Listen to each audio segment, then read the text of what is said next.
What is the most embarrassing reason that you have had to go to the hospital? This is embarrassing due to my stupidity. One summer, I decided to completely shave my head before starting an outdoor construction job. This being the first time I had ever shaved my head, my scalp was totally white. I didn't bother putting on sunscreen. After working a whole day in 95+ degree sun, my scalp was horribly burned and painful to the touch. I didn't think it was that big of a deal until the next day when I woke up and the top of my head was completely swollen. Picture Squidward. I went to the hospital and wasn't able to work for a week. My boss thought I was full of shit until he saw the pictures of my head. Sorry, they're on an old cell phone that I can't find. The weirdest part was over the course of a week, the fluid that built up under my scalp slowly made its way down my face. Every day I woke up, I looked like a different monster. When I was 12, I accidentally sat on one of my testicles and lodged it up in my body. Turns out my testicles got twisted up and had to have surgery to put them back in place. Lied to all of my friends about what happened when I got back to school. Oh man, I know that pain. I was f***ing around standing on my sink. I slipped off and tore my balls open. Could be worse, I went to school with a guy nicknamed Uno. LPT, never try to leap over a fence. Edit. This was in Massachusetts. Also, with the amount of people who know people called Uno because they lost a testicle by jumping over a fence worries me. I put a bead in my nose and it didn't come out. As a young child, I put a googly eye up my nose to see if it would fit. It did. My mother called the doctor, who told her to close the other nostril and blow hard into my mouth. It actually worked. So many wonderful things can fit up your nose at a young age. The only difference between childhood and adulthood is the orifice of choice for inserting random crap into. Dude, really? This was my answer too. Was it one of those clear round beads kids make bracelets out of? Did yours whistle when you breathed? Did you attempt to use ketchup as lubricant to free it? Did your mom laugh the entire way to the hospital because your breathing sounded like a dying tea kettle? I was not a smart 4-year-old. Woke up after a night of drinking with the tingly sensation in my left arm. I thought I just slept on it funny, so I told my girlfriend and she, starting wondering if I was having a heart attack. She got me all paranoid and it wasn't going away, so off to the emergency room I go. Turns out I had something called Saturday night palsy. Basically, my girlfriend slept all snuggled up on my shoulder and cut off all the circulation to my left arm. I was too intoxicated to notice and wake up, so I probably slept like that for 8 hours. It took about 3 days for the feeling to fully return to my arm. Every time my girlfriend tries to sleep like that, I tell her to stop, or she'll give me the palsy again. Dang it, woman! You gonna give me the palsy again? When I was about 8, I was crouching under a small tree and stood up and a branch hit my head when it was sticking down. I thought for some reason I had no skull and that it stabbed me through my brain, and I assumed I was dying. I had a syncope episode and I passed out. I was taken to the ER and they found the branch had just lightly scratched my head. My little brother has passed out from the weirdest things. Once it was from stabbing himself with a pencil. The worst one is also the most hilarious. He took a girl on a date to see Twilight, Breaking Dawn Part 1. During the birth scene, apparently the blood got to him. He walked out of the theater and collapsed right in front of the place. Hit his head hard on the concrete floor. Ambulance was called, but he had come around by the time they got there. He was fine, but they recommended he see a neurologist. Turns out he has a wonky form of epilepsy that causes him to seize and pass out under very specific lighting conditions. When I was 7, I went to the hospital 3 times in one day. First, I sat on a rusty nail. After getting a stitch in my ass cheek, my mom sent me outside to look for the exposed nail. I found it by stepping on it, which popped the nail off of my big toe. Finally, after my dad got home and my parents were good and drunk, he handed me a hammer and told me bend the nail back into the board. Sandbox frame falling apart. On the first swing, I hit myself in the back of the head with the teeth, sending me back for a couple more stitches. Not too long after, DYFS put me into a foster home.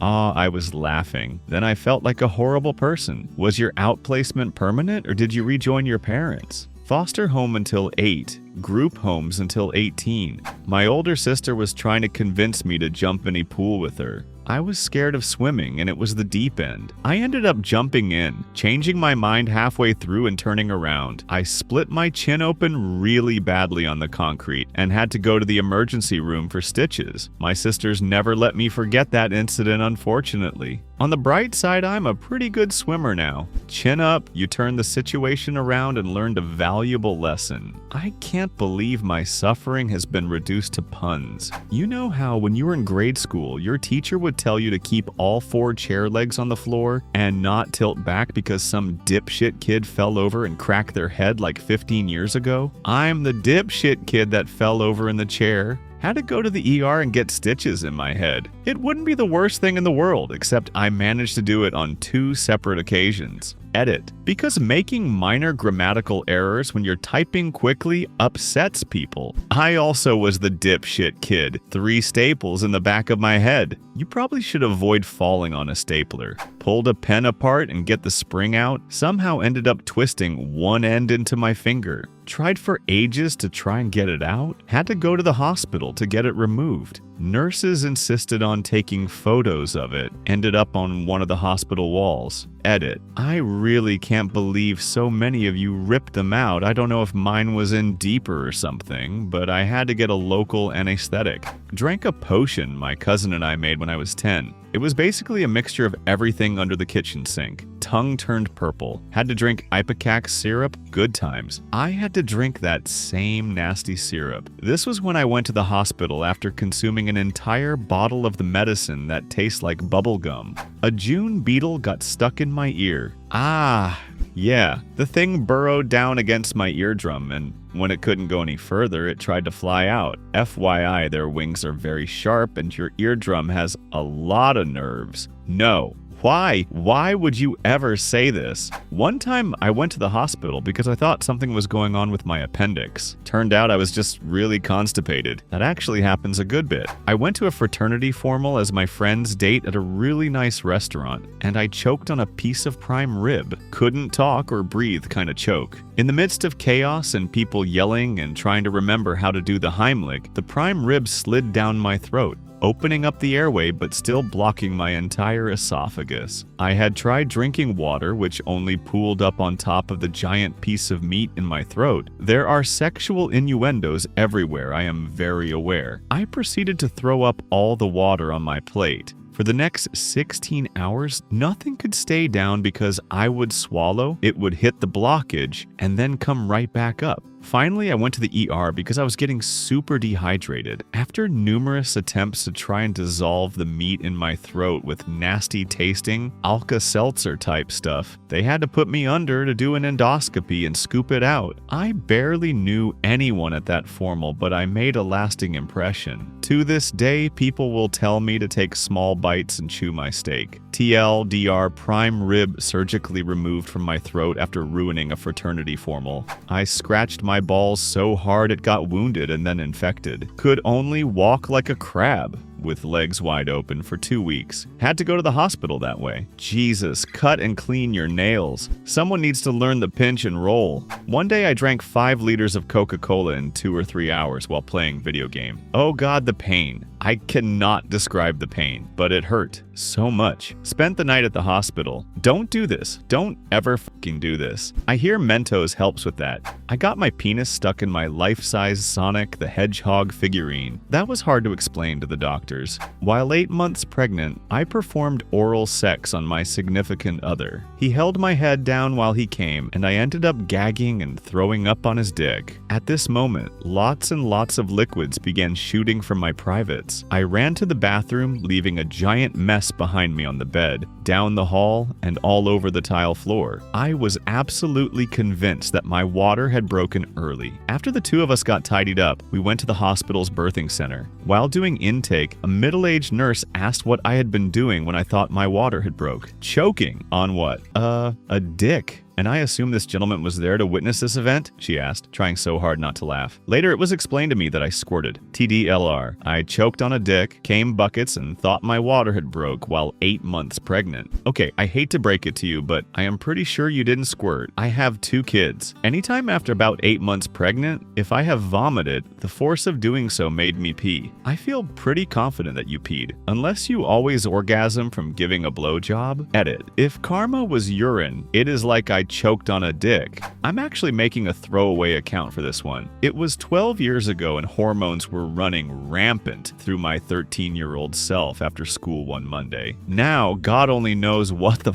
I was thinking, but I wondered how would masturbating feel with something in my pee hole. So I wind up sticking a car adapter for my CD player in there. The wire was long enough to get a good way in, and there was no way it could go all the way in and stuck in my body. It was a little uncomfortable getting it in there, but it wasn't too bad and the orgasm was pretty decent. Then came time to pull it out. I pull on it a little bit, and then all of a sudden it's not sliding out. I pull a little harder when I feel a slight pain. I fiddle with it for 5 more minutes when I realized I need to pee. I try to go and only blood comes out. At this point, I start to freak out and realize, shit, I'm going to need to go to the hospital, which means I'm going to have to tell my dad. He asked to see it, tugged on it a little, and said, okay, let's go to the ER. He didn't even ask. God only knows what was running through his head. I finally get to see the doctor around 11 after waiting 4 hours, during which time I tried to pee again a couple of times, making one hell of a mess of the bathroom. I get a room, they take an x-ray, and then have to call in a urologist to remove it. It took an hour for him to get there. In the meantime, I got to overhear the nurse's responses outside my room about my x-ray. When I stuck it in initially, I folded it in half, so there were 2 wires going in. I stuck it in deep enough so that it was in my bladder, and it folded on half again inside of me, making 4 wires trying to get out. My urethra wasn't that big. Thankfully, it had been pulled out enough so that the first fold was close enough to the tip of my penis. The urologist finally arrived and decided he wasn't going to put me under to remove it. Just a local anesthetic so I'd remember it. He made an incision at the tip and pulled it out. My father, who had been in the room the entire time and has seen his share of crazy shit, lost it at this point and had to run to the bathroom to vomit. It's about 2:30 a.m. by the time we get home, and my dad calls into his work to tell them that I was very ill and needed to stay home to take care of me, so he wouldn't be able to make his presentation at the Pentagon. I woke up the next day around 9:30 and find my dad ironing, watching the news, and all he says to me is the world is blowing up.